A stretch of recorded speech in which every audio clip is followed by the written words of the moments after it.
اعوذ باللہ من الشیطان الرجیم، بسم اللہ الرحمن الرحیم۔ رائے راجو ایک بہت بڑا ہندو جادوگر تھا۔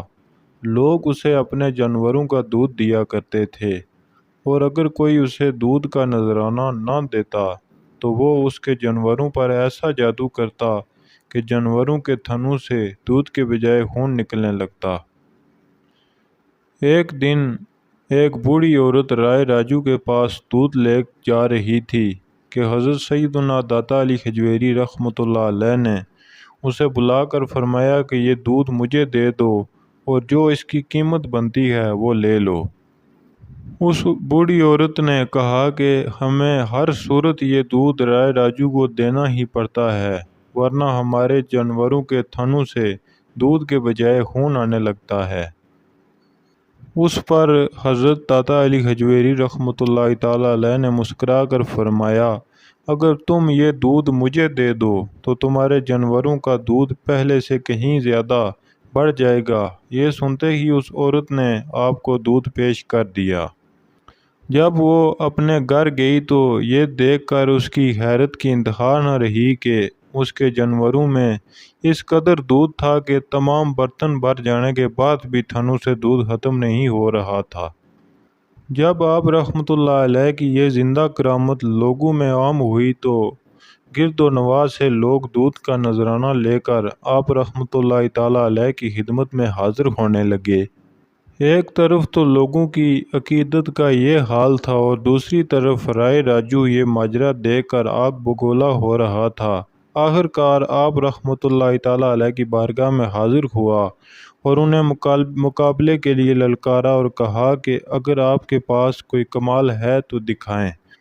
آپ رحمۃ اللہ تعالی علیہ نے فرمایا، میں کوئی جادوگر نہیں، میں تو اللہ تعالیٰ کا ایک عاجز بندہ ہوں۔ ہاں، اگر تمہارے پاس کوئی کمال ہے تو تم دکھاؤ۔ یہ سنتے ہی وہ اپنے جادو کے زور پر ہوا میں اڑنے لگا۔ آپ رحمۃ اللہ تعالی علیہ یہ دیکھ کر مسکرائے اور اپنے جوتے ہوا میں اچھال دیے۔ جوتے رائے راجو کے ساتھ ساتھ ہوا میں اڑنے لگے اور اس کے سر پر پڑنے لگے۔ آپ رحمۃ اللہ تعالی علیہ کی یہ کرامت دیکھ کر رائے راجو بہت متاثر ہوا اور نہ صرف توبہ کر کے دائرہ اسلام میں داخل ہو گیا بلکہ آپ رحمۃ اللہ علیہ کے ساتھ ہاتھ پر بیعت بھی کی اور آپ کی صحبت بابرکت سے فیض یاب ہوا۔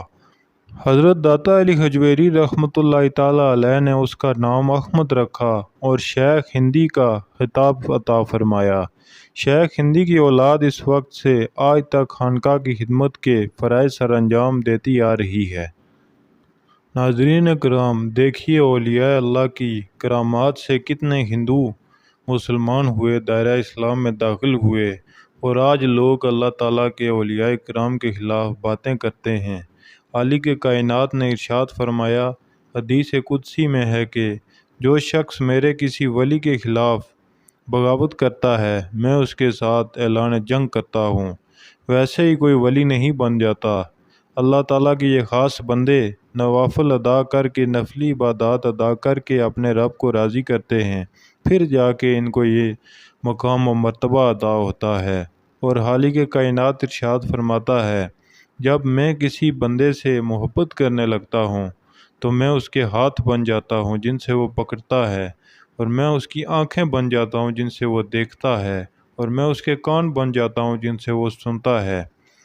یہ نہیں کہ خالق کائنات اس شخص کے کان اور ہاتھ اور آنکھیں بن جاتا ہے، بلکہ نظر اس شخص کی ہوتی ہے لیکن دیکھ خالق کائنات رہا ہوتا ہے۔ ہاتھ اس کے ہوتے ہیں لیکن اس میں قوت خالق کائنات کی ہوتی ہے۔ زبان اس شخص کی ہوتی ہے لیکن زبان کے اندر قوت جو ہے وہ خالق کائنات کی ہوتی ہے۔ ناظرین کرام، یہ ویڈیو یہیں پر ختم ہوئی، اور مزید ایسی اسلامک ویڈیوز دیکھنے کے لیے چینل کو سبسکرائب کر کے بیل آئیکن کو پریس کر دیجئے تاکہ ہر نئی آنے والی ویڈیو آپ تک سب سے پہلے پہنچ سکے۔